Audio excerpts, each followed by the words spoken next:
the introduction, and the beginning of the case. My name is Judith Parker. I'm a 30-year-old attorney from Boston, and I was about to face the most important case of my life against my own father. The courtroom fell silent as I watched him exchange knowing glances with Judge Wilson, their smirks confirming what I already suspected.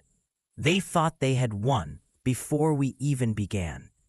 What they didn't know was that just 3 days ago, I had discovered something hidden in my late mother's antique desk that would shatter their confidence forever. Growing up as the daughter of Thomas Parker meant living in two different worlds. In public, my father was a respected lawyer. But inside our home, he was a controlling man who managed every aspect of our lives. My mother, Eleanor, was the opposite. Where he was loud and demanding, she was quiet but resolute. I remember her silent support during dinners where he would criticize my grades. When I was 16, their marriage visibly began to deteriorate. One day, I went to his office and saw my father with his legal assistant, Jennifer. I immediately left. That night, I told my mother what I had seen. She simply nodded, as if she already knew. 2 weeks later, she filed for divorce. This was when I first saw my father's ruthlessness. He used every legal trick to punish my mother for daring to leave him. After the divorce, my mother rebuilt her life. She moved into a small house and got a job at a community college. 3 years ago, she was diagnosed with cancer. I immediately took a leave from work to take care of her. 6 months later, she passed away peacefully. At her funeral, my father showed up and started talking about her estate.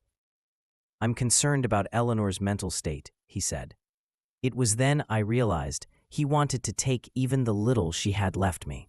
I contacted Sarah Goldstein, the former college classmate and a lawyer. She told me my father's claims were baseless. But when she saw the judge assigned to the case, she grew worried. It was Judge Wilson, an old friend and business partner of my father's. I realized this wasn't just a fight for justice, but a fight against a corrupt system. Judge Wilson ignored my requests and approved everything my father's lawyer asked for. When I tried to bring witnesses to court, they all started getting strange phone calls and threats. One witness even had her car tires slashed. My legal budget was running out and I was emotionally exhausted. Sarah told me we should consider settling. She said the judge would always rule in my father's favor, and I might even have to pay his legal fees. I felt like all of my mother's struggle was for nothing. Facing defeat, I decided to go to my mother's house for what I thought was the last time. I was looking through some things on her antique desk when my hand caught on a small wooden knob underneath it. I pulled it, and a hidden compartment opened. Inside was an old envelope containing official documents, old photos, and a secret journal. The photo showed my mother in a naval uniform, standing with my father and Judge Wilson. The journal mentioned a classified operation called Kingfisher. My mother wrote that my father and Wilson had illegally expanded surveillance to blackmail influential people. A journalist who was investigating them died, and my mother had kept the evidence.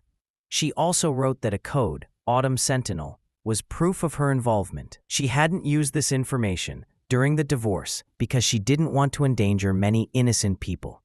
The day of the final hearing arrived. I walked into the courtroom, feeling a new sense of power. I didn't present any documents. I just leaned in close to the judge and my father's lawyer and whispered 4 words. Autumn Sentinel, Kingfisher, Thompson. The words drained the color from their faces. They knew I was aware of their biggest secret.